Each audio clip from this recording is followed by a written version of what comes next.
Hello, welcome to Bits and Biology. My name's Liz, and today I'm going to do a solo playthrough of Atiwa. Atiwa is a 1-to-4 player worker placement game designed by Uwe Rosenberg and inspired by research into the importance of fruit bats in maintaining biodiversity in parts of Africa. It takes about 30 minutes per player to play, so the solo game is about a half an hour, although no doubt with me talking it'll be a little bit longer for this one. In Atiwa, players are working to develop a small community near the Atiwa Range in Ghana, where they will create housing for new families and share their knowledge about the importance of fruit bats in the ecosystem and the negative effects of mining. To be successful, we're going to have to acquire new land and manage our animals and resources in a way that balances the needs of the community and the environment. Let's go down to the table where I'm all set up for a solo game of Atiwa.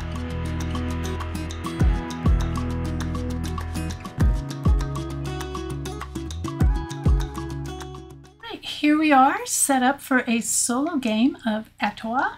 The setup for the solo game is pretty much the same as the multiplayer game in that each player has a supply board with animals and trees, fruit and families, and we start with a village with one untrained family on it. We start with 3 terrain cards showing face up, and we have our stack of terrain cards over there, and then I shuffled up the tiles and laid these out here, leaving the round 1 space showing because we are currently in round 1. The only difference is that the solo player gets 3 sets of workers, yellow, blue, and red, and those correspond to colors at the top of these round spaces. So the way that it works is that in round 1, I will place all of my red workers. In round 2, I will place all of my yellow workers. Round 3, I will place all of my blue workers. And then in round 4, I will pick up the red workers that I placed in round 1 and place those in round 4. They actually get picked up at the end of round 3 and then get placed in round 4, so that by the time you have finished the first 3 rounds, there will always be 2 sets of workers on the board from previous rounds. So that's something you have to think about when you're thinking about where to place your workers, is the fact that they will then block that worker placement spot for the next 2 rounds. So that said, let's get started. I'm placing my red workers. I am going to look ahead to the breeding step of the maintenance phase and see that if I have 2 families, now they don't need to be trained, I just have to have 2 of them. If I have 2 families, I will get another family. If I have at least 1 bat, I will get another bat. And if I have at least 1 wild animal, I will get another wild animal. So I would definitely like bats and wild animals. And I definitely want to get this family trained, and I'm going to need a goat to be able to feed it. So actually, let's go here first. And I will get a goat. That's going to allow me to use this goat for some milk to help feed my family. I'm going to put it on this space here on my village card where I can place a goat. And now I get to turn this family over to their trained side where it is showing a picture of a fruit bat. And that's representing them gaining knowledge about the importance of fruit bats in the ecosystem and their role in maintaining forest biodiversity. And we can now consider this family as fruit farmers who are welcoming bats into, not into their home per se, but providing places for those bats to live around their home and therefore around their fruit farm. And therefore the bats are going to help them basically with planting trees. So we'll talk more about that as we go through the game. So I got a goat, I trained a family, and now I need to place my second worker. Would like to have another family, but I can see by this little number to the bottom left here that once I uncover that family, I'm going to need 3 food for that family. And right now, 1 goat is providing 1 milk. So I don't know how much I'm trying for that. I can also look ahead on this card here to see what's coming up in round 2 in terms of breeding. And in that round, I'm going to want a goat and 5 bats and 4 wild animals. So I definitely want to gain an extra bat and an extra wild animal during breeding. So let's see, where can I gain both of those? I think right here, this gets me 2 wild animals, a tree and a bat. That's pretty good. So here's my bat. I can put my bat up here where the bat icon is in my village, or since this family is trained, I can put my bat on that trained family. So I'm going to do that. And that's representing them providing places for the bats to roost near their home. Then I also gain a tree. So I take that from the leftmost space on my supply board and put it on this tree icon on my village card. And then I gain 2 wild animals. Now I only have 1 wild animal icon on my village card, but once I have a wild animal on here, I can put a wild animal in this blank space. So I'm going to do that.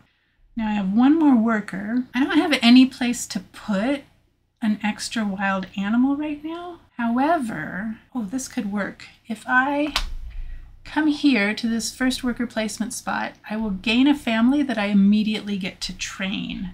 So I'm going to do that.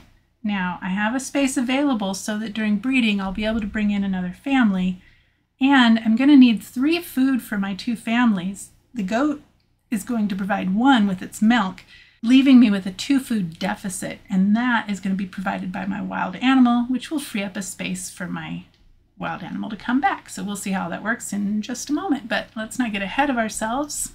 Now we are in the maintenance phase, so the first thing I do is income. I'm going to collect 1 gold per trained family. And that's great. I have 2 trained families. See 2 families that are showing the bat icon there. So I gain 2 gold. If I had any untrained families, I would draw a pollution marker from the bag for each untrained family. Now, when I draw pollution markers, they're bad because they're going to cover up spaces on my cards that I will then no longer be able to use. However, some of these have gold, provide you with gold. About half of them provide you with gold. So not great odds, but sometimes you manage to get gold out of it. But pollution, generally I try to avoid it. All right, the second step in the maintenance phase is wild animals, trees, and fruits. So I'm going to look at my wild animals, and I see that I have not gained enough wild animals to gather me any trees. So if I had 3 wild animals on my, if I had space for them, I would be able to get a tree, but I don't, so I can't. Now I see that in my tree row, I'm going to gain 1 fruit. So this is representing those trees, providing me some fruit. So I'm going to put that fruit on my tree there. And then I come down here to my fruit row and I see that I have 1 bat because now they have fruit to eat. So I have 2 places I could put this bat, either on the bat icon or on my trained family. So put them on my trained family. And that takes care of step 2. Step 3 is fruit bats. If I had sent fruit bats up here to my night card, they would then come back home. So we'll talk about that probably in round 2. Feeding. Food demand equals the family row, the number that's showing here, which is a 3, minus the number showing in the goat row, which is a 1. So my food demand is 2, and wild animals are worth 2 food. So I'm going to slaughter this wild animal by returning it to my board. And that provides me with the 2 food that I needed to feed my families. And now we are to the breeding step. That's step 5. So I come over here and I see if I have 2 families, which I do. I have my 2 families. I can get another family as long as I have a place to put them, and I do. So that comes off the leftmost spot on my board, and the untrained side goes face up on that house, the empty house that I have. If I have at least 1 bat, I gain another bat. And I do. I have 2 bats, in fact, but I still only get 1 bat, and I do have a place to put it, so it goes there. And then if I have 1 wild animal, I gain an additional wild animal. So, and I have a place to put it right here. And then step 6 is workers. So return workers from action board, but that doesn't actually happen in the first 2 rounds, no, the first 3 rounds of the solo game. I have to wait until I don't have any workers down here to place on the board. So we'll be able to return workers from the action board at the end of round 3.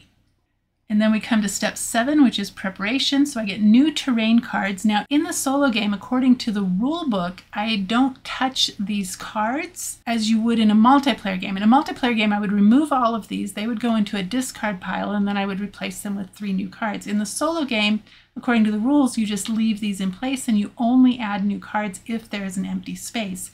However, I'm going to use the alternative rule that was put forth in a forum post on Board Game Geek, and this was put forth by the publisher, so they even said this can be considered an official rule, and that is that before drawing new terrain cards, you may discard any number of face-up terrain cards from above the game board. And the publisher explained that this change is consistent with the rationale behind the original rule, which was to not have to discard terrain cards you did not yet have a chance to take because of workers still being there from a previous round and blocking that space.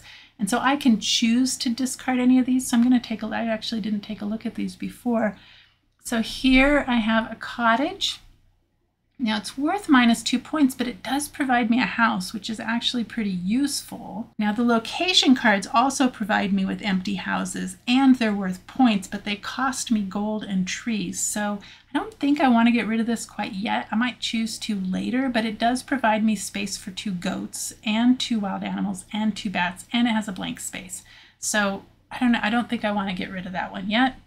Here we have Hillside, which is worth 1 point at the end of the game. It does provide me a nature icon, and that is useful for these 2 actions here on the board extension. So we'll talk about those a little later. And it provides me, let's see, space for a goat, a wild animal, a bat, and 3 trees. It also provides me 2 blank spaces. So no space for families, but definitely a useful card nonetheless. So I don't think I want to get rid of that yet. And here we have Hedge Banks, which is worth 0 points. Why is it worth 0 points? Oh, this is cool. So in this center column, see those 3 tree symbols and the outlined by the white rectangle? And then you see this symbol up here at the top right of that column is showing me that, as usual, I can place fruit on these trees, so no problem there. But I could instead choose to place a bat on those trees as well. So these are representing roosting trees for the fruit bats, and that's great. I definitely don't want to get rid of that card. Also, it provides me with a space for 2 goats and a place where I can just put fruit. I guess that represents fruit dropping off the trees, maybe? Anyway, I don't think I want to discard any of those. We're going to leave those in place, at least for now. I might change my mind later, but for round 1, maintenance phase, we're going to leave those in place. And then lastly, I move the action space tile. Now, this is actually a good representation of how this works because I have workers on both of these spaces. So I'm just going to scooch these down just temporarily. They stay in their same position relative to what round that space is representing. I move this tile forward, the leftmost tile. I move it, not forward, move it to the left. 1 space, and then these workers are going to stay where they were. So those spaces are not available to me right now, which is a shame because they're both pretty good. Let's see, at the end of round 2, I'm looking to have at least 1 goat. 5 bats is quite a lot. I may not meet that. And 4 wild animals is quite a lot as well. We'll see how that shapes up. The goat seems pretty easy. The bats and the wild animal, maybe not so much. I definitely need to get at least another location card or a terrain card. I want space to put goats, and actually any card that I get is going to provide me at least 1 space for goats, so that's great. I would like more space for bats and wild animals. 2 of these location cards provide me with space for wild animals, but not necessarily bats. So none of the location cards provide me space for bats and goats and wild animals, unless with the settlement I have trained families, then that could work. Now I'm also looking ahead to try to accumulate houses because I really like this action here. So this is the bats in empty, unoccupied houses. I can't remember what it's called, but the way that it works is for each unoccupied house you have, you can place a bat in that unoccupied house.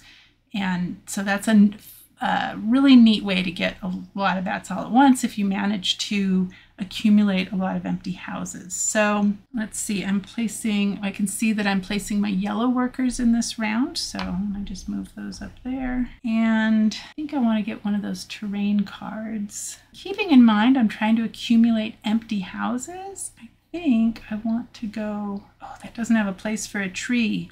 That's a problem.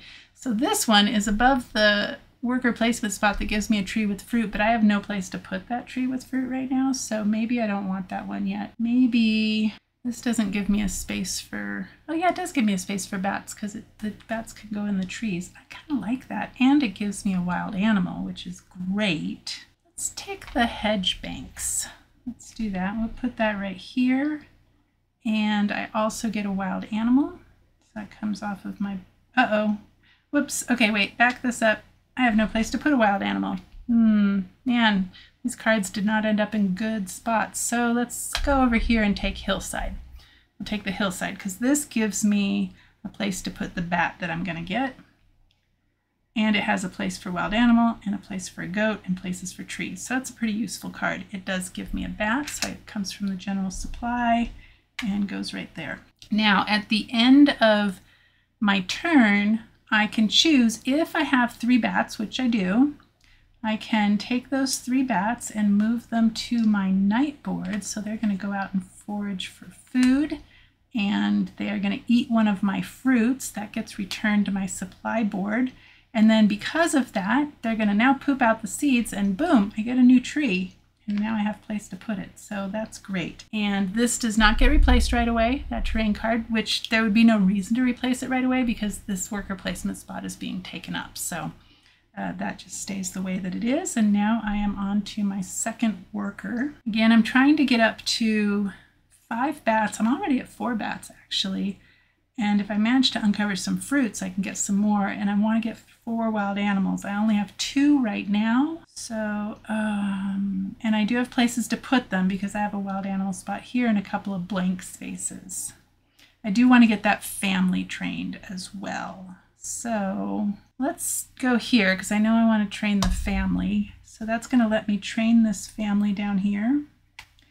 Showing the bat icon now. They've gained some knowledge. They're fruit farmers who have an appreciation for fruit bats in the environment. And I gain a tree, not with fruit, just the tree. So it's not ready to be harvested yet. That goes there. And now for my last worker placement spot. So, oh dear. Well, I am going to get fruit. That's going to cover up spaces here, which is going to give me a bat. So it looks like I'll get up to my bat, and I have places to put all my bats. 4 wild animals. So if I can get 2 more, I do have a goat. Ooh, but I need some food. I now have a 5 food requirement. I wish there was a place where I could get goats and wild animals. That would be pretty awesome, but there is not. So what do I want to do? I think the goats are more important because I would have to give up wild animals anyway to feed my people. Let's think about this. I'm going to have a 5-1 food requirement the way it stands right now. So that's 4. Even if I went here and got 2 wild animals, once I go through my board actions, I would gain 1 tree. So I would gain 2 fruit. That would get me 1 bat. So I would have 2 fruit and 4 wild animals. I would have to give up a wild animal or a goat in order to feed my people. So I don't think that's quite worth it. I think what's more worth it is to get a goat and maybe a tree with fruit, or do I pay a gold and get 2 goats? You know, that might be the thing to do. I think that's what I want to do. I'm going to pay a gold and get 2 goats. So here's my gold. And I'm going to take 2 goats. I can put 1 here on the goat icon, and because there's a goat on this card, I can put this goat on this blank space. And now that was the end of round 2, well, at least the end of the work phase of round 2. And now we go into the maintenance phase where I collect 1 gold per trained family. I have 3 of those, so I get 3 gold. Then I come and do my board actions, check my wild animals. They don't give me any trees. I look at my tree row. I get 2 fruit, so my trees are providing me with some fruit. And now I look at my fruit row and I can see that the fruit is luring in 1 bat. So I do have a place to put that. Oh, I think this is going to work. Well, I guess we'll see. I think I'm going to be 1 space short for my bats. We'll see anyway.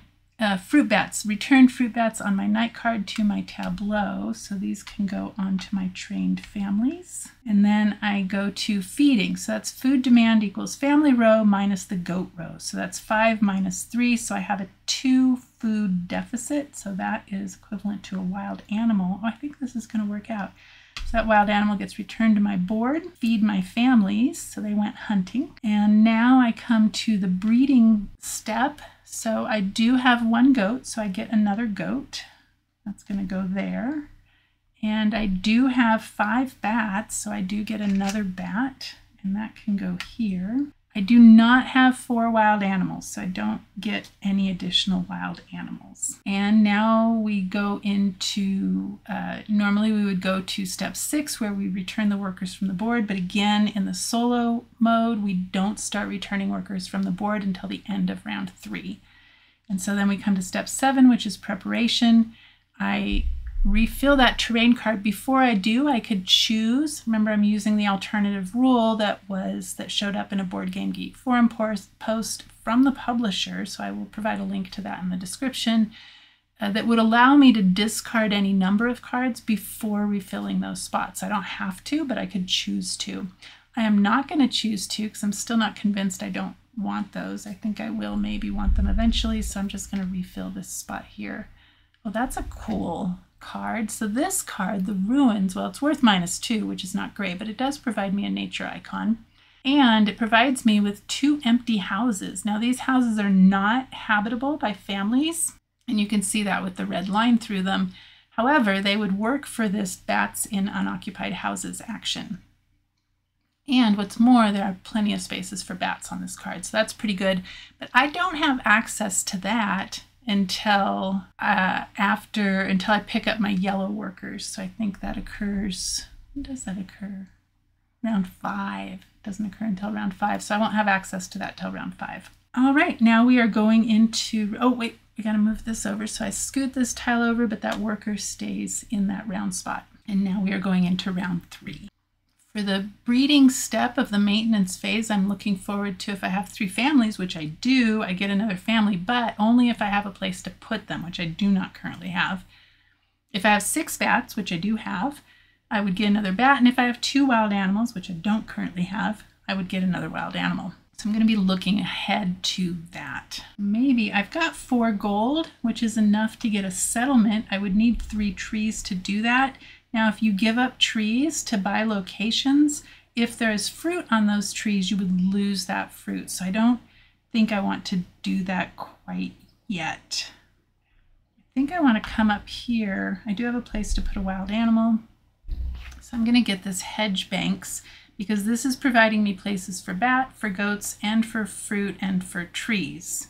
So pretty good. I'm just going to stick that right there. And what comes with that? I get a wild animal with that. So that comes there. Now I'm out of spaces for wild animals. I do have goats on a couple of empty spaces as well as a bat on an empty space. Okay, so at the end of my turn, I have the option of sending bats up to my night card. So I'm going to do that.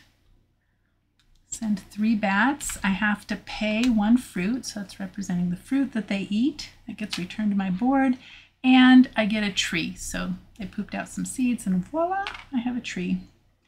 Put that tree over here, actually. These are some useful places. So remember on this hedge banks card, because of this icon here, on these 3 trees in the center column, I can put either fruit or bats. So that is very useful.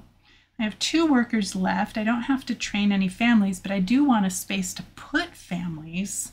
This cottage card actually has space for wild animals. It has space for goats, and it has 1 house. However, I do have 4 gold to spend, and I do have 3 trees without fruit right now. So maybe I actually want to do I want to get a settlement. The cottage is worth -points, which is not great.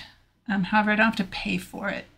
No, I think I might hold out because I'm going to get some gold for my families, and maybe I'll get a village next go around. So I'm going to put my worker up here and get this cottage. And now I could put it in any space as long as it's orthogonally adjacent to a previously placed card. I don't have to finish the row, but really the placement of the cards is only important for pollution. And I'm hoping I don't get any pollution. So I'm just going to finish up that row. That comes with a tree with fruit. So again, those come off my board and they go. I'm going to put this one, put it here. And now I'm going to choose to do the fruit bat action where I take these 3 fruit bats, it's not the family, and put them up to my night card. I have to pay a fruit. I'm going to pay this fruit here, and I get to gain a tree. So this is representing gaining trees into our fruit farm or the forest. Take your pick. as the bats go out, they forage for food, eat the fruit, and poop out the seeds. And so the seeds are deposited on the ground with a nice chunk of fertilizer, so that's great, and that will sprout up into a tree eventually. And now I have one worker left. Let's take a look at this. So I do have 3 families. I do have a place to put a family. I do have 6 bats, and I have plenty of space for bats, and I currently have 2 wild animals, but and yeah, it looks like I'm going to be fine, because right now I have 4 goats, which are providing 4 units of milk, and I'm going to need 5 units of food. So I have a 1 food deficit that I can take care of with this fruit right here. So I don't need to worry about any of that. I can think about if I do get another goat, then I don't have to give up that fruit, which is kind of cool. I think I am going to come here and get a tree with fruit. And that's going to go there. And what else does it give me? Oh, tree with, what did I, yeah, tree with fruit and a goat. And that goat can go there. All right, so now we are going into the maintenance, and I don't have any bats to send up for the fruit bat action, so can't do that. So now we come to the maintenance phase. Income, I get 1 gold per trained family. I have 3 trained families, so I get 3 gold. Actually, I'm going to just put in 2 gold and take out 5. I'm going to go do my board action. So I look at my wild animals. I don't get any trees. I look at my trees. I get 3 fruit. That's great. And I do have places to put them. I have these spaces on my hedge banks card that allow me to put just fruit on those spaces without trees. Now I could put fruit into this blank space because I have a tree with fruit. So that would be a legal move, but I don't think I want to do that. I think I just want to put my fruit on that tree. And then I look at my fruit row and I see that I get 2 bats. So let's just put those over here. And then I come to step 3 of the maintenance phase and I see that I return my fruit bats from my night card. So they're coming back home to roost. I can put them on my trained families. And these spaces that have bat icons. Now I'm out of spaces that have bat icons and I still have a bat. But luckily I have these trees, which on the hedge banks are going to allow me to put a bat. Now that's not normal. It's only allowing me to do that because of that icon right there. Or I could put it in the blank space, but I think I'm going to put the bat in the tree. I like that. That takes care of my fruit bats step. Then I go to feeding and I see that I have a demand of 5 food for my families, but they're getting all of their food right now from milk, from the goats, from goat milk. So fantastic. And then I go to the breeding steps. So I come over here and I see if I have 3 families and a place to put another one, which I do, I get another family, untrained. If I have 6 bats, which I do, I get another bat. I have a place to, oh yeah, because I can put them on these trees. So that's great. And then if I have 2 wild animals, which I do, 1, 2, and I have a place to put a wild animal, which I do, over here I get another wild animal. That's great. All right. And then what comes next? Return workers from the board. So now we're at the end of round 3. We're going to go into round 4 where I'm going to be using my red workers. So I'm actually going to move this tile over first and see that I'm going to be using my red workers. So I collect those from the board. I already moved the tile over and I replaced the terrain cards. Now I can choose to discard this one if I want, but I don't think I want to because I think I like those empty houses for that bats action. Oh, which I probably should have taken already, but I have not done a good job of accumulating empty houses. It's my fault. All right, so now maybe I want to focus on that because I will have another chance with red workers in the last round. So if I take any actions I take this round, I will be able to take again, and this is the last round for which that is true. I have 7 gold. Once I send some fruit bats out into the night, I will have some trees. So right now I have 2 trees without anything on them.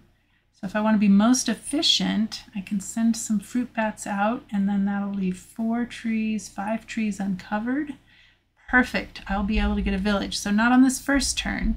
I'm going to do something else on my first turn, but for my second turn, I'm probably going to get a village, which will give me 3 houses. I don't have any place to put a family, so I can't do any actions that give me a family. I don't have, oh, I do have places to put bats. I have 3 spaces I could put bats. I have a space for a wild animal and a space for a gold, so I think I want to come here and get 2 bats, a gold, and a wild animal. So my wild animal goes there.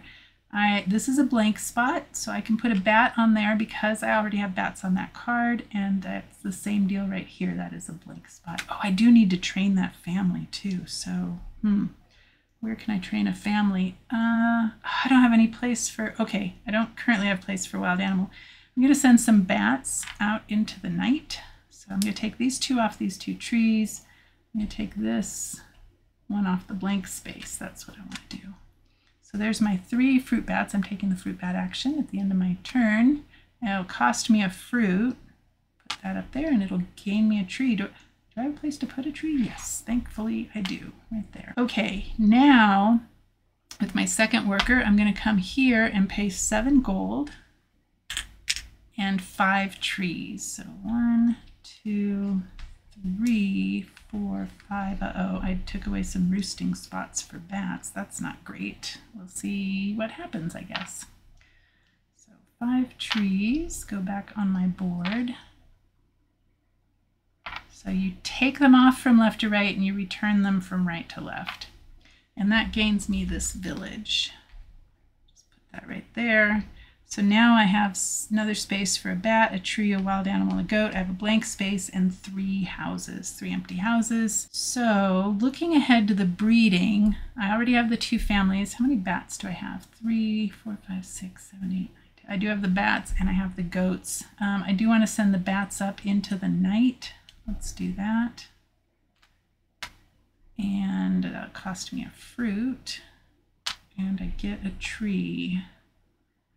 Let's put that back here so I can accumulate trees for my bats. Now, with my last worker, I've already fulfilled the requirements for breeding. What are my food requirements? I'm short by 2, but I have plenty of wild animals, so that's not terrible. I need to train my family, so I think I either come here and get a goat and train my family, or I come here and get a wild animal and a tree and train my family.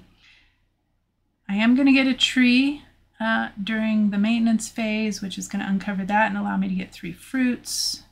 So I'm not too worried about that. So maybe I want to just come here and get a goat because that's going to reduce my food need. And I do have a place for the goat. I'll just put it down here. And I get to train my family like that. Oh, and that gives me another space for bats. So fantastic. I've used all my workers. And now I come here and I collect 1 gold per trained family. I have 4 trained families now. I'm going to put this gold back and take a 5. And again, if I had untrained families, I would draw a pollution marker, but I don't, so I'm not going to. That's great.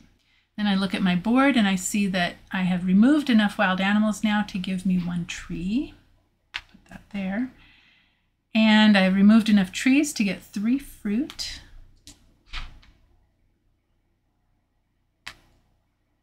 Oh, I'm going to have to put them on these trees over here. I hope I have enough place for my bats. Oh, I didn't do the bat action at the end of my last round. I'm going to allow myself to retroactively. So these are the fruits I gained this in the maintenance phase. I'm just going to back it up a little bit. There's my 3 bats that are going to go on my night card. Here's the fruit. I already had the fruit, so I had that to spend, and that's going to put this tree out here. So that's going to allow me to put this fruit that I just gained on that tree. I don't think that changes anything up here. Everything stays the same. Now I'm down here in the fruit row, so I get 2 bats. Oh, I hope I have enough. I hope I have enough space for all these bats. They can go in these 2 trees. Oh, I could have put. Was that fruit already there? Oh gosh, I don't remember. So we'll just leave it there. So I'm going to put these 2 bats in those trees. And then now we come down here to the fruit bat step, and all these 9 bats hopefully have places to go in my tableau. Let's see. I have 4 trained families. So they're going to provide homes for the bats. They're leaving up roost trees for them. And I'm going to put bats on the bat icons. And that leaves me with 2 bats left over. I'm going to need space for another bat and a goat. I have plenty of places for goats. So I guess I can use these 2 blank spaces for bats because there's already bats on those cards. And then we come to the feeding steps. So my food demand is 7. I have 6 units of food from goat's milk, so I need to make up 1. So I'm going to take this fruit, and that gives me 1 food. That goes back to my board. And then I come over here to the breeding. I do have 2 families, and I have a place to put another family, so that comes onto my village here. Notice that I can have 2 villages. I can have multiple of the different types of locations as long as you can pay for them. All right, now back here I do have 10 bats. 3, 4, 5, 6, 7, 8, 9, 10. I have 13 actually, but I still only get 1 more. I do have a place to put it, right? I think up here. Wow. Oh, but they can go on that tree. That's right. Remember, these are special trees that allow bats to roost in them. Not all trees do that, only if that icon is present. And then I do have 3 goats, so I get my last goat off my board there, and that comes over there. So fantastic. Oh, right. And then I'm going to move this tile over. Now this worker stays back where it was. And now I see that I'm going to remove the yellow workers from the board because that's what I'm going to use in the next round. I can choose to discard any of those terrain cards. So some things have changed. Let's see. I'm not really keen on that reserve. It's -2 points. But I don't really have to decide yet because I can't use that space yet anyway. So what I'm really looking at is these ruins, and I actually like the ruins because it provides me these 2 empty houses. It is -2 points, but it provides me with lots of space for bats. Bats are worth 1 point each at the end of the game for every bat you have beyond 10. So I do like having spaces for bats. So I don't want to replace any of those cards, so none of that gets refreshed. I already moved the action space tile. So now we are going into round 5. I do have an untrained family, so I am going to want to train that. If I have 7 families, that seems unlikely. What do I have right now? I have 5 families. I don't think I'm going to try for that. I don't know. We'll see if that happens. I'm not really concerned. If I have at least 2 wild animals and 2 goats, I'll get more of those. And so far that seems like it won't be a problem, I hope. I do want to train my family, however. And maybe I want more houses. Oh, I didn't take that bats in houses. I'm only going to be able to do that 1 time. So maybe I want to save that till the very end. I don't know. I know I want this. So let's do this. Let's get the ruins. And I get a bat with that. Plenty of places for bats. I am going to take the fruit bat action by I want to take all of my bats off of blank spaces. I think I did. Okay, so that's good. I get 3. 3 of them go off into the night. They're going to eat a fruit, and they're going to give me back a tree. And now I have 2 workers left. I do need to train my family. Now let's think about this. I only have 3 nature icons because I can get 2 families here by giving up 2 gold, which is not bad, but I would need a way to train them all, and I could do that with this worker placement spot here. However, I don't think I want more families just yet. I do want to train that family, so now I'm going to come here and get a wild animal and a tree and train my family. So let's turn them over and get a wild animal and a tree. Uh-oh. Oh, yeah. Okay. Place to put that. Wow. We're low on wild animal spots. And I'm going to send 3 bats up into the night.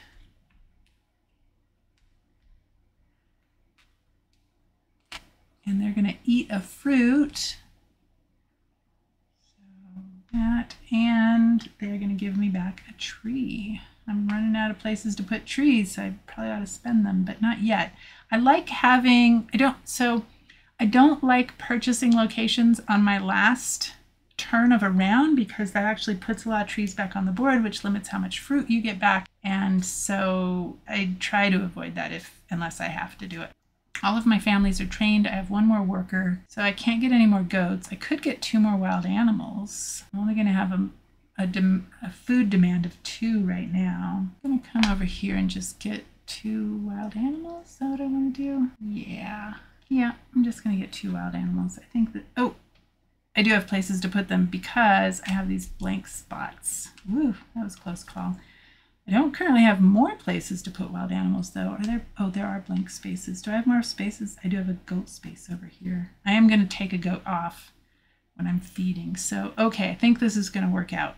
Hopefully you followed my line of logic there. Now I have placed all of my workers, so we go into the maintenance phase. I get to collect 1 gold per trained family. I have 5 trained families now, so I get 5 gold. This represents the income, I guess, that they're making from their fruit farming. And I don't have any untrained families, so I don't get any pollution. Then I come to my board and I see that I have removed enough wild animals to give me 2 trees. So as long as I have places to put them, I might not have places to put them. I only have a place to put 1 tree.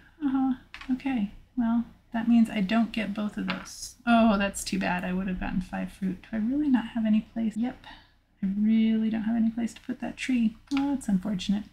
All right, I get 4 fruit. 1, 2, 3, 4. And just gonna put these on trees. And then I get 2 bats.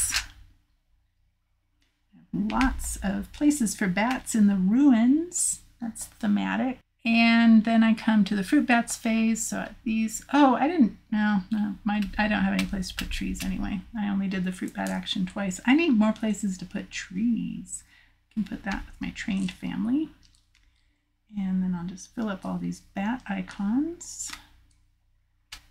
Plenty of places for bats now. We're getting lots of bats. And next we do feeding. So I have 9 food demands, 7 of which is fulfilled by milk. I can overpay as long as it's not, so like I couldn't choose to get rid of 2 goats right now to fulfill a 2 food requirement, but I can get rid, whoa, I got a flying goat. I can get rid of 1 goat to fulfill that food requirement, even though this goat is worth 3 and I do have wild animals which are worth 2. It's perfectly acceptable to overpay within the bounds of a single token. So I will return that goat to the board. I've now fulfilled my food requirement.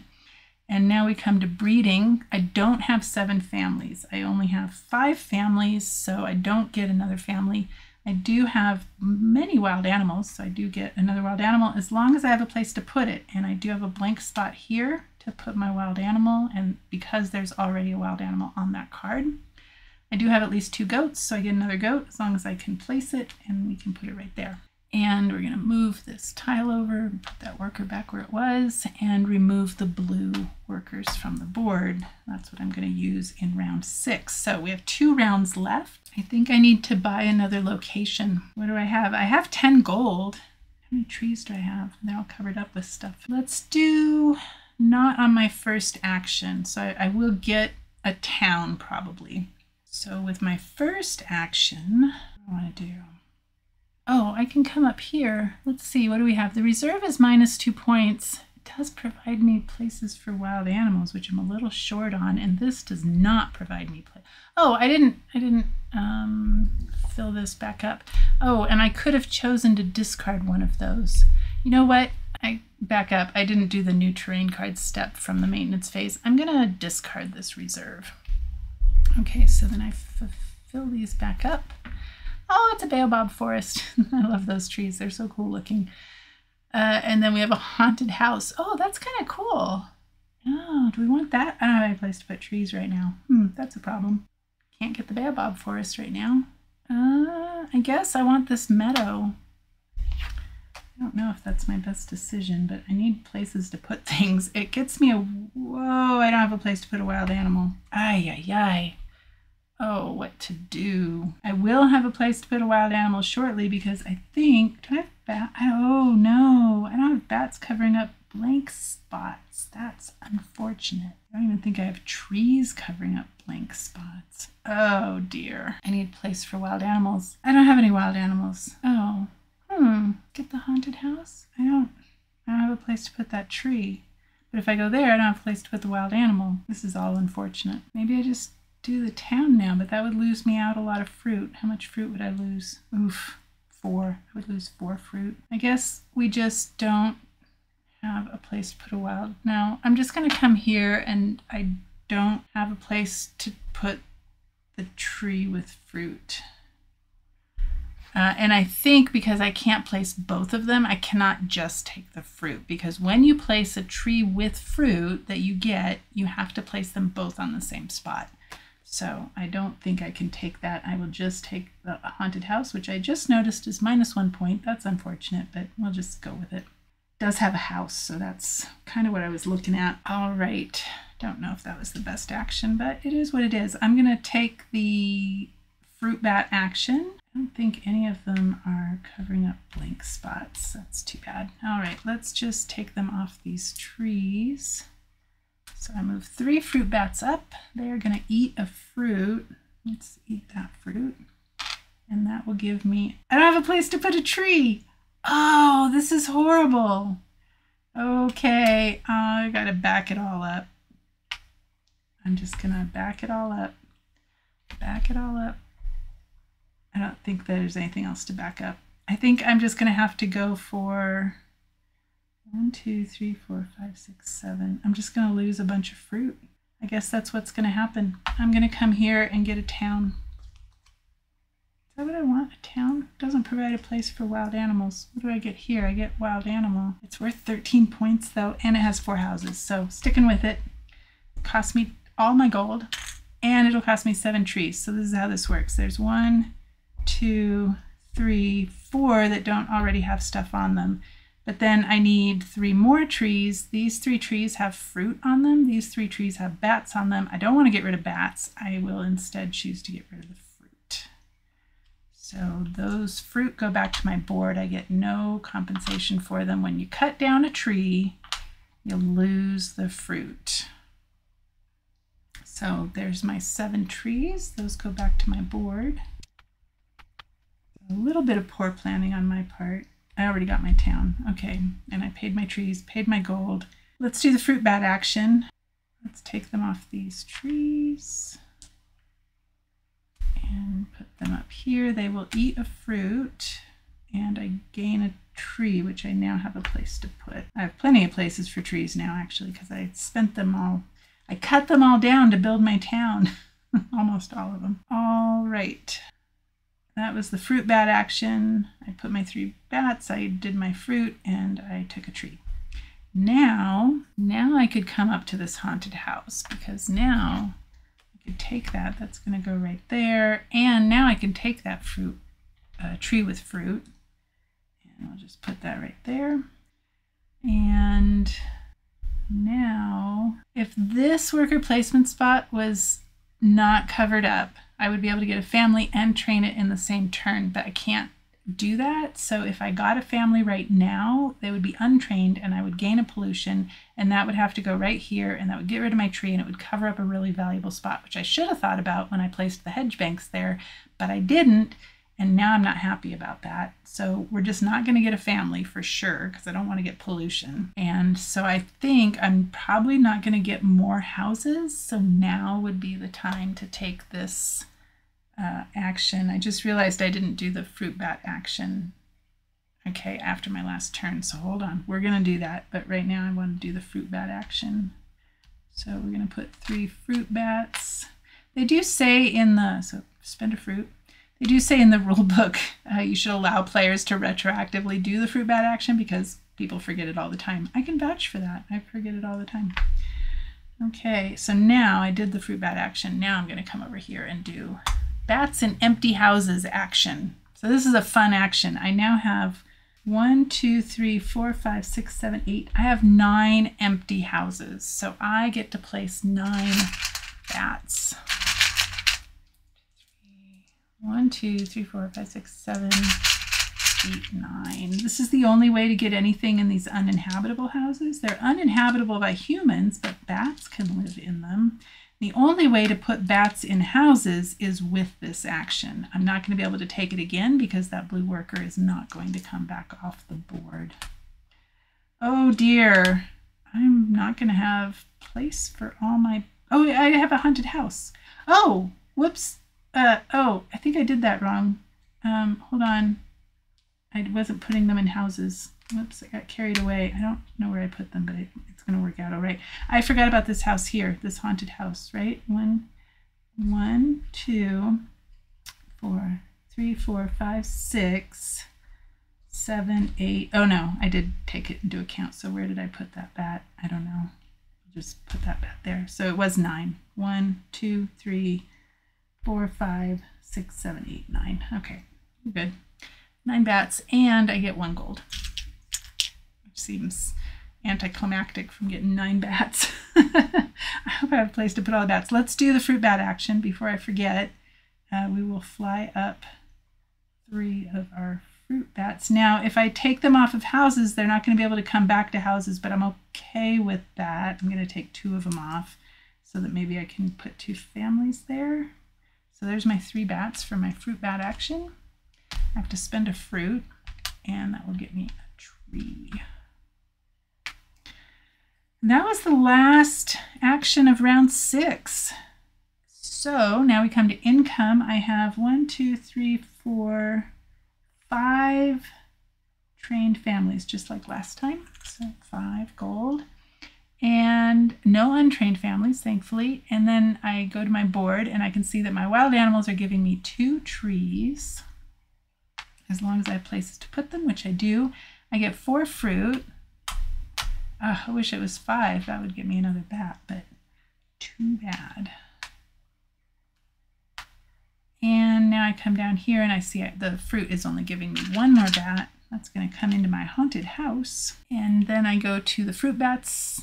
I'll come back home to roost. They have done their nighttime foraging. And now they're going to fill up this haunted house. That's kind of that's a fun card, haunted house. All right. And now we do feeding. So I have 9 food demand. I have 7 from milk from goats. So I'm 2 short. I actually would get another wild animal, another goat on the breeding. I'm out of them on my board, so it doesn't really matter what I do here. So I'll just give up a wild animal or a goat. Let's get rid of this goat because it's on a blank spot and I could put it over there when I get it back. So that takes care of my feeding responsibilities. Now we go to breeding. I don't have 6 families. I've only got 5. I do have 3 wild animals, but I don't have any more on my board, so I can't gain any more. I do have 1 goat. I have 6 goats, so I do get another goat, and that's going to come over here. So not a terribly productive breeding step, but that's okay. And then we come over here, return workers from the action board. I'm going to slide this over so that I can see that I need to remove the red workers from the board. All right, where should I put these where you can see them? In here? Yeah. And, oh, I gotta do this. So do I want to discard? So this is the only one I gotta really think about. Do I want that meadow? I don't really need places for goats, so let's discard that. And we fill these back up. Forest is pretty good. Provides me places for bats. That's great because I have lots of bats. All right, I have 3 actions left in the game. I'm not going to meet that 12 family requirement. That's all but one of them. I've never done that before. I'm pretty good on feeding. I don't have to worry about goats. I don't have any wild animals to get. So maybe, how many trees do I have? I have 6 empty trees right. Oh, I have 7 empty trees right now, but I only have 6 gold. So 6 gold is only going to get me a settlement, which is worth 6 points. I shouldn't have removed those bats from the houses, but I think we're going to be okay for places to put bats. The settlement doesn't give me a place to put bats unless I put trained families. I do want to get a couple more families because families are worth points. So trained families are worth 1 point each at the end of the game, and then the more families you uncover, they get you 2 points each uncovered. So maybe what I will do is spend 2 gold to get 2 families. I haven't really totally thought this through. How am I going to train them? I think this is going to work out. So that gets me 2 families. Is that what I want to do? Do I really want to spend gold to get families? Get families and other stuff. Yeah, I think that's fine. Okay, so that gives me 2 families. They go into these 2 houses. They're untrained currently. However, oh, let's do the fruit bat action before we do anything else. So 1, 2, 3. 3 fruit bats go out into the night and eat one of my fruits. And they bring back a tree. Well, actually, no, they don't bring back a tree. Wow, that's a funny thing to think about, right? I do have a place to put a tree. That's my last place to put a tree. I have a blank spot here, so that's not bad.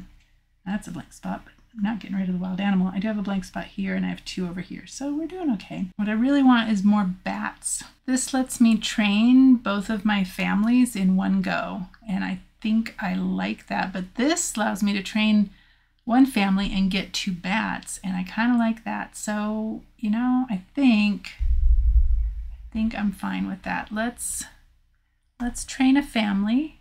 So we'll train one family. We will get 2 bats. I do have places to put them. And then I'm going to do the fruit bat action. So put them out, and they go off into the night. They're going to eat one of my fruits and bring back a tree. Or not bring back a tree. I keep thinking that they're planting a tree because they're going to poop out the seeds. All right, and then for my last action of the game, I could either come here and get 2 bats and a gold. I can't get any more wild animals because I've used them all up. I could get the forest, which is worth 1 point and provides places for bats, or I have 4 gold and I definitely have 3 trees. So I could come here and get a settlement, and that's worth 6 points. It is not going to provide me spaces for anything useful that I don't already have. However, I could get a farmstead instead. So this is one thing to think about when getting locations. This costs me 4 gold and 3 trees. And so gold is worth 1 point each at the end of the game. This gives me 6 points. So it gives me 2 more points than the amount of gold that I'm spending. And then it would cost me 3 trees, which actually is going to take away a point. So this only gives me a net gain of 1 point. Whereas if I come over here and I spend 1 gold and get a 3-point farmstead, again, it's a 2-point difference between the gold and the farmstead, but it's only going to cost me 1 tree, which is actually going to take away a point. However, it gives me places for bats and it gives me a place for a tree. And so I think that is actually my best bet. I'm going to spend a gold and a tree. I have a tree taking up a blank space. Let's do that. Put that tree back, put the gold there. Oh, I have to put a worker there. And take the farmstead. It's only worth 2 points, but it's going to give me a place for bats, and I think that's going to be useful. Can you see this? Okay, you can't see this here. I would normally just put this in my 3rd row, but what I'm going to do is put it over here because you can see it. Now, you're only allowed 4 cards per row, but honestly, that's only important for pollution, and this is the last round of the game, so it's not important. So we're just going to put the farmstead here. Pretend like it's starting the 3rd row down here. I didn't quite leave enough room. All right, so was that really the best thing for me to do? Let me think about this. If I train the family, it gives me a place for a bat and gives me 1 point. And if I train a family here, I get 2 trees, which would get, you know, I think I want to do that. Let's back that up. I get my gold back. I get my tree back. It was on this blank spot up there. And oh man, I think I don't have places for all those trees though. What happens if I come here? That only gets me 1 point. That only gets me 1 point, really, right? I have a loss. Although I don't have any place to put the 2 trees I'm going to gain during the maintenance phase. So maybe that is my best bet. Let's come up here and get the forest. I don't get the wild animal because I don't have any wild animals available to get. And again, I'm just going to put it here on the 1st row. So pretend it is the 1st card in the 3rd row because you can't actually have 5 cards in a row. All right, that was my last action. I feel like it wasn't probably my best decision. Could have come here. No, I could have come here. Oh, man. Yeah, man, I'm sorry. I keep backing everything up. All right, for my last action, I am going to come here, get 2 trees, and train my last family so that they don't get me any pollution. I get my last 2 trees. I do have places to put them because I have a blank spot here and there's already a tree on that card, and I have a blank spot here and there's already a tree on that card, so we're good.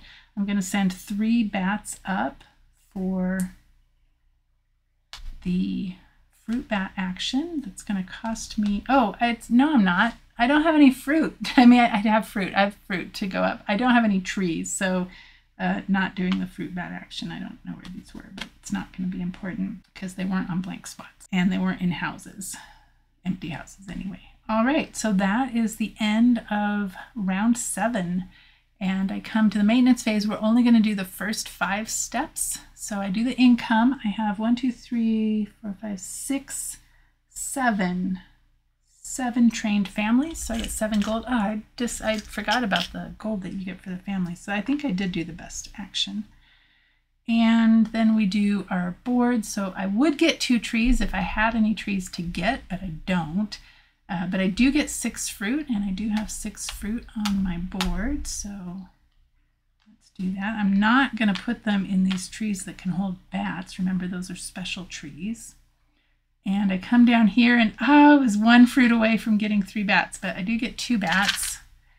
So let's put them with our trained families. And then I come down here, and I get my fruit bats back from my night board. So in other words, because I missed out on gaining trees, I shouldn't have done my fruit bat actions because that cost me 2 fruit for trees I was going to get anyway, but I was not doing a great job of thinking ahead. So there you go. It probably cost me a point or 2. All right, and now I didn't think about this when I took my families.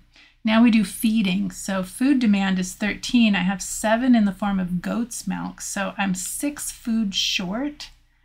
And that would be 2 goats, except goats are worth a point each at the end of the game. So I don't want to do that. Wild animals, if I give up 2 wild animals, I will not lose any points. So let's first do that. So that takes care of 4 out of the 6 food demand.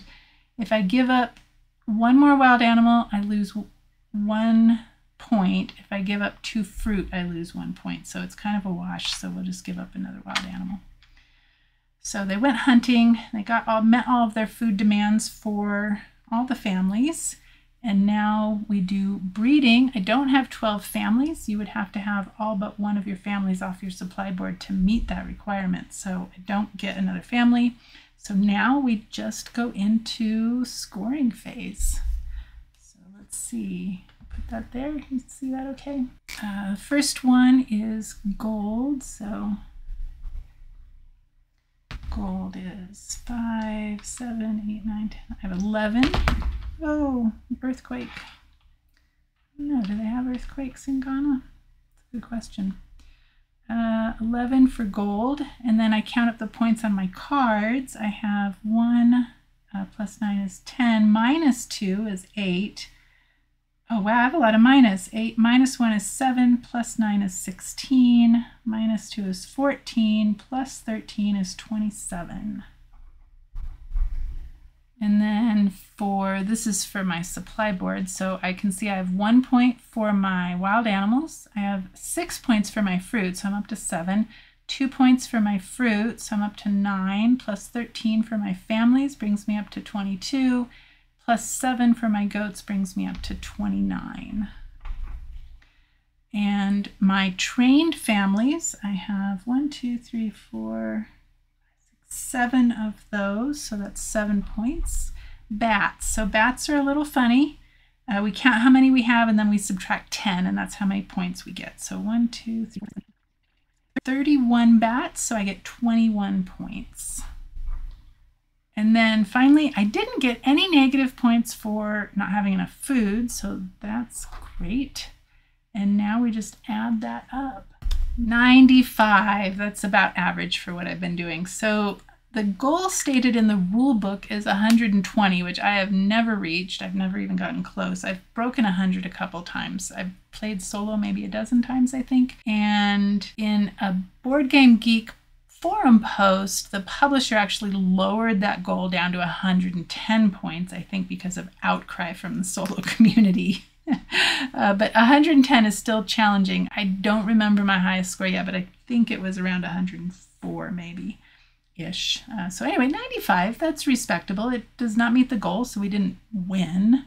But it's not too bad. I did, got a lot of bats. We didn't try to meet any of the solo challenges, but if you're interested, on the back of the rule book are all of these different solo challenges, which comes with different point requirements for the different challenges. These are not in any specific order, so it's not like scenarios or anything, but they do have themes. So for instance, let's say no pollution. So we actually did meet that one. It says take good care of the environment. Goal, finish the game without a single pollution marker and at least 100 points. Well, I didn't meet that because I didn't get the 100 points, but I didn't have any pollution, so that's pretty good. And then prosperity wants you to finish the game with at least 30 gold and at least 120 points. Wow, that's a lot. Anyway, so if you're interested, there are these solo challenges, which are pretty fun. So my thoughts for the game. I think the theme is fantastic. I love this theme of appreciating the role of fruit bats in the environment.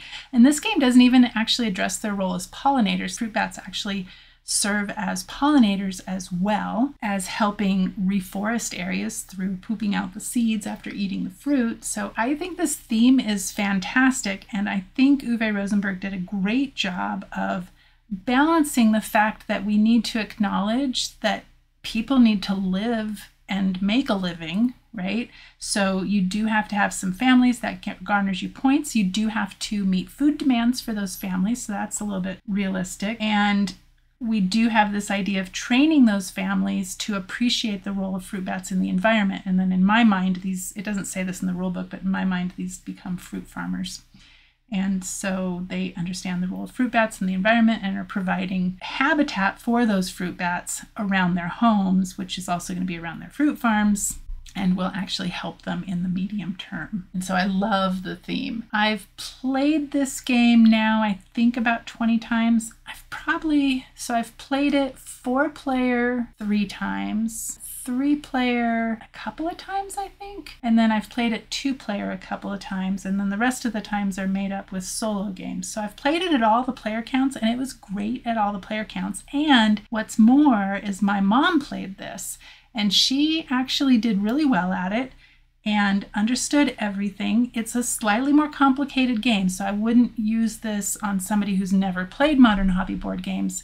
But my mom's a pretty good barometer for somebody who can wrap their head around slightly more complicated games. She doesn't really like things that are too complicated, but I really think the theme helps with the mechanics here. And so things make sense, you know, sending the bats out into the night and having them have to eat a fruit, and then you get a tree because they've pooped out the seeds. So that makes sense, right? Food demands that you can make up with wild animals or goats, that makes sense, or fruit for that matter. It makes sense that trained families would not eat the fruit bats, but untrained families might. So that makes sense. And so she actually did really well at it. And when we were setting up the game the first night that we played with her, we were actually thinking, oh my goodness, have we played a worker placement game with my mom yet? And I don't think we have. I think this was her first worker placement game. I may be wrong in that. If you've heard me talk about a game that we've played with my mom that is a worker placement game, let me know in the comments. But if it's not the first one, it's one of only 2, 3 at the most. But it might be the only one. And she did really well at it. It all made sense. The iconography is great. There's not an overwhelming number of worker placement spots. So even if you're somebody who doesn't always love worker placement games, you might consider giving this one a chance if you like the theme, because I actually do like worker placement games. But if you think about something like A Feast for Odin, where there's a cajillion, I think somebody's counted them, and there's a cajillion worker placement spots in Feast for Odin. There's a lot. I don't know, it's like 70 something or something like that. And so you really have to have a clear path in your head of, you know, planning ahead for what you're going to do in Feast for Odin, for example, or something like Paladins of the West Kingdom. Again, you're going to want to be really thinking ahead a lot. You know, there's a lot of different worker placement spots, and some of them do very different things. Whereas if you think about the worker placement spots in this game, they're all doing very similar things for the most part. You do have, you know, up here where you can gain terrain cards and some sort of resource. Here you're gaining a bunch of resource and training families, and then down here you're gaining places for those families to live, and then also places to place other animals and trees and stuff. And so it's not overwhelming. My mom did okay with it, so she's my barometer. So I think as far as somebody's first worker placement game, this is a pretty good choice, especially if the theme goes over well with them. What's really fun about this game is puzzling it all together. You know, how do I get resources off my board to get more resources, right? The more things you uncover, the more things you get. And I think that's great. And it automatically makes sense. If the more wild animals you have off of your supply board, the more trees you get, because the wild animals are eating the fruit and they're pooping out the seeds, right? So you get more trees, and the more trees that you have in your tableau, the more fruit you're going to get, because those trees are providing fruit. And then the more fruit that you have in your tableau, the more fruit bats you're going to get, because, well, you're providing things for those fruit bats to eat. And it just really makes sense. It's fun. And I love these tokens. The goat tokens are just adorable. And the wild animal tokens, I'm not sure what these are, but I'm actually going to go out on a limb and say that they are, oh, it's right here. These dikers, I don't know if I'm saying that right. It's D-U-I-K-E-R, but perhaps it's those. So it's the only terrain card I've run across that has the name of an animal on it, maybe one of the bats, I don't know. And so the fact that the worker placement spots integrate so well with the theme really makes it fun to think about this game, and you're thinking about fruit bats. And so again, if the theme goes over well with you, I just think that the game is really fun to think about all of those aspects working together. So it took me a while to actually purchase this game, because I think the MSRP is somewhere around $60. And for me, on an adjunct salary, that's not a small amount, right? That's something I have to think about. And so I have to be really sure that we're going to play the game a number of times, and that it'll go over well with everybody at that price point, or that I'm just going to obsessively play it solo. So I actually waited until, I think it was a deal of the week at Boardlandia. So I think I only paid, if I recall correctly, I'm completely going on memory, I think I paid $36 or $37 for this. And that, to me, completely reasonable. If you can pick this up for around $40 or less, you're getting a bargain. If $60 doesn't faze you, I think the game is worth it. The components are good quality. These worker tokens are quite chunky and satisfying to play with. The fruit and the bats and the goats and the wild animals, these are all wooden tokens, and they're quite well done. And even the cardboard tokens for the families and for the trees, this is thick cardboard, so these are going to last for a long time. They're quite nice. And the player board, do that. I mean, it's not super thick, but it's not thin. I don't imagine this warping. I mean, maybe if you live in a really humid environment. I'm not really familiar with keeping board games in a humid environment, but it's thick enough. It's not as thin as, say, Harmonies, or Grand Carnival also has pretty thin player boards, so I like these. I think they did a nice job on the action board as well. It's the same thickness as the player board. I like the fact that it has these extensions, these board extensions that help you out with different player counts. So at higher player counts, like, let's see, this one's for 3 and this one's for 4, you're gaining additional worker placement spots, and that's really great. I will say it was a little bit eye-opening when we went down from 4 players to 3 players and then finally to 2 and 1, you lose some pretty nice worker placement spots, but you get used to it. You also, on the 3 and 4 player boards, gain another place for these terrain cards, so that's great, and they give you a gold. So I like what they've done there with that. I think that's a really novel way of adapting this game to higher player counts. I think it plays great at all player counts. That's fantastic. The artwork is really nice. I mean, it's not, tool artwork for sure, but it's really well done. It suits the theme perfectly. The colors are really nice, a little bit muted, but just colorful enough to be cheerful. And these orange fruit tokens are just really fantastic. I like these. Everything works together really well. The gold tokens are nice and thick. They're not quite as thick, are they? Not quite as thick as the family tokens, but they're good. They're good. And the cards are good quality. You're not shuffling them a lot, so they don't have to be super thick. They're not, these are decent quality cards. Decent quality cards. I like them. And this is really cool. It comes with this accompanying booklet, and so it tells you a little bit about the setting of the game, and then it has a bit of information about the history of Ghana, the Atiwa rainforest, the inspiration for the game, how that was implemented, how that inspiration got turned into a game. And it's got this lovely picture of the fruit bats, which I think is really cool. People don't realize how big these are, actually, I think. I can't remember off the top of my head how big, but they're definitely bigger than the insect-eating bats that you're used to. And here's a biology tidbit for you. They don't have echolocation because they don't need it. So the bats that use echolocation are hunting flying insects. And these guys are not doing that, so they don't need echolocation, so they don't have it. And not that that guarantees that they wouldn't have echolocation, but they did not evolve echolocation, or if they ever had it, they lost that ability. Some information here about environmental protection and the benefit of fruit bats. And it even has this, I really appreciate this, there's references back here of where they got all the information. And also, Uwe Rosenberg, if you read German, has actually written a book, a nonfiction book. The translation of the title is Wake Up Call from Ghana, but it's only published in German, so I will not have an opportunity to read that because I don't read German. But this is just a really nicely done accompanying booklet. And so I found that useful. And again, the artwork, the bats are so cute. I think the bats are adorable. And then the rule book is very well done. It's sort of the usual if you've had Uwe Rosenberg games before. Very well done. List of components here with pictures with numbers corresponding to where you're doing the setup for the common play area and for the personal play area.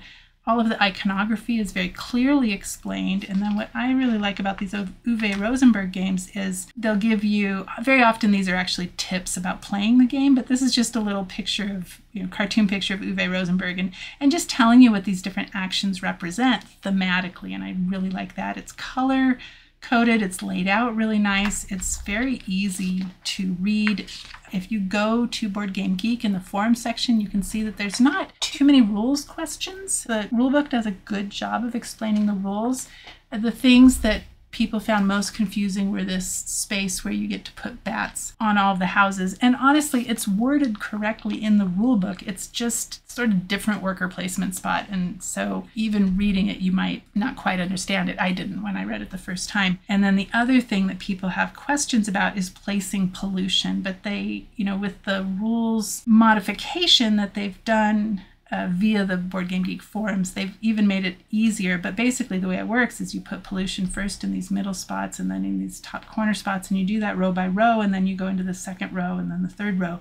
And honestly, hopefully you're not getting that much pollution, right? But they have simplified it and said that's perfectly okay, and they have play tested just starting from left to right, top row, then middle row, then bottom row, placing pollution just left to right, and that works as well. According to playtesting. There's not a huge amount of downtime in between turns because each player is on their turn only placing one worker each round. You're only placing 3 workers. It's pretty snappy, actually. And then honestly, when you're doing your fruit bat action at the end of your turn, somebody else can already be starting their turn. They don't have to wait for you to finish your fruit bat action. And so there's not really a lot of downtime in between turns. My barometer for that is our son, who is not a fan of downtime. He will wander away from the table and be totally distracted if there's too much downtime between turns. And he actually, I think, stayed at the table throughout this game. So that's telling you there's not a ton of downtime. If you're prone to analysis paralysis, there's not even actually really too much opportunity for that here. Now you are optimizing some things, and so some people may spend a little longer on their turns, but quite honestly, the actions themselves are each pretty simple, and there are a limited number of things you can manipulate. There's enough to be interesting, but there's not so many that it's overwhelming. And so I think even if you're prone to analysis paralysis, this thing where you're taking a long time on your turn because you're trying to optimize everything all at once, there's not too much of that in this game. I mean, obviously there's going to be some because it's a strategy game, but not too much opportunity for that. So I think the downtime in between turns is just fine. It does say that it's about 30 minutes per player, and I think that's about right. I think it could be, for if you've played it a few times, maybe even 20 minutes per player. I can't remember how long the games with my mom lasted. So if that's 30 minutes per player, that's 2 hours. I don't think it took us 2 hours, to be honest. Maybe 90 minutes for a 4-player game. Sounds about right. As far as table presence goes, I think these bat tokens are fantastic, and if somebody's walking by a table and they see this set up, I think it's going to elicit them, at least if not questions, they're at least going to stop and look, right? Just to see what's going on. It looks nice. The artwork's nice. The tokens are nice. Everything's good quality. The length of the game is about right. It did not feel too long, even at 4 players. And the solo game plays in about 20 to 30 minutes. So that's perfect for a nice solo game. And it doesn't take too much to set up. You're laying out some cards. You shuffle up these tiles, lay those out. The fiddliest part is just putting your things on the board. But it makes sense, and you're going back and forth so much, and mechanically it is something that is definitely part of the game that you have to do. So it doesn't take too long to do, and each player does their own, so I think that's fine. As far as player interaction goes, like any worker placement game, you're getting in each other's way on the board, but other than that, there is no direct interaction. There is no action somebody can take that will take anything away from you. I personally like that. I know some other people like a little more interaction. Some people might call this multiplayer solitaire. I'm not sure how you could with it being worker placement, but definitely everybody has their own tableau, their own supply board, and so they're in charge of their own space, and nobody can take that away from them. But people can get in your way on with the action spaces for sure. I think I've already addressed complexity and the fact that my mom did pretty well with it. And as far as a worker placement game goes, I think it's relatively low complexity as far as worker placement games go. As far as introducing this to somebody who's brand new to hobby board games, I probably would not choose to do it unless, here's the caveat, if you were introducing this to an ecologist or a biologist or, somebody for whom this theme resonates with, that they know something either specifically about these interactions or something similar to this, like if they're an ecologist or something, then I think it might be okay because the theme and the mechanisms really are integrated quite well. And I think that could help with explaining the game. However, if you're trying to introduce this to somebody who's new to games and they don't have any connection to the theme, I think that's going to be a little bit harder. But it's certainly a second step game for sure. I think it could definitely be that. It's not very complex as far as worker placement games go. As far as luck versus skill, it's pretty much skill. You are in control of everything except for the terrain cards that come out. And then, of course, what other players do. But other than that, you're in control of everything. Now, you're going to have a little bit of variability in the setup as far as how these tiles are laid out in the different round spaces. It seems like with only that difference, it seems like it would be low for replayability, but honestly, it's not. Like I said, I think I've played this like 20 times and I still really enjoy it. I could sit down, and when I sit down and play this solo, I like to play it 2 or 3 times. So you can get 2 or 3 games in an hour easy when you do that. And I think the replayability is great. I think there's enough variability with the terrain cards, and the combination of the variability with the terrain cards and with the action tiles, the placement of those, that really mixes it up enough to have replayability. As far as how different is this game from other games, mechanisms wise, it's a worker placement game, right? So there's no new mechanism there. You are placing cards into a tableau and you're placing things onto those cards. That I can't think right now of what other games do that, but it doesn't seem very unique. However, the theme is integrated so well into the mechanics that that is where the uniqueness comes in. The fact that each of these resources, the wild animals, the trees, the fruit, the bats, the families, the goats, they're all tied in with each other. And to me, I at least have not played a game where that integration has been done so well. And so I think they did a really good job with that, and that is what makes this game unique. And the fact that, the theme itself is quite unique. Actually, I know of no other game about fruit bats. I'm sure there's one out there, but I know of none. So I really appreciate this. And I read somewhere, a blog somewhere, that there will be more games that Uwe Rosenberg is working on that are centered somehow, maybe not with fruit bats, but in this region somewhere in Ghana, and having to do with the ecology there. So I'm looking forward to those coming out. I think I have touched on everything I wanted to touch on. I love this game. I can see this game staying in our collection for quite a while. It plays well at all player counts, all the way from solo up to 4 players. It is great quality, easy on the eyes, very nice thematic integration, and other than the price point for me being a little high as far as MSRP, I think that it's reasonable given the component quality. So if $60 is fine for you on a game that has these nice wooden tokens and good player boards and action board and decent card quality, and they've done a good job with the rule book and all of that, then I think the price is reasonable. But if you can get it on sale, I totally recommend that because I always am looking to get my games on sale. So overall, fantastic game. I completely recommend it. Even if you have not enjoyed worker placement games in the past, I wouldn't say jump in, right? But watch the playthrough if you didn't and just see what you think. If the theme resonates with you, you might like it, even if you have not liked other worker placement games. Is what I can say about that. So I think that's everything I wanted to say. I'm sure I'm forgetting something, but that's it for now. I'll see you in the next video. Bye.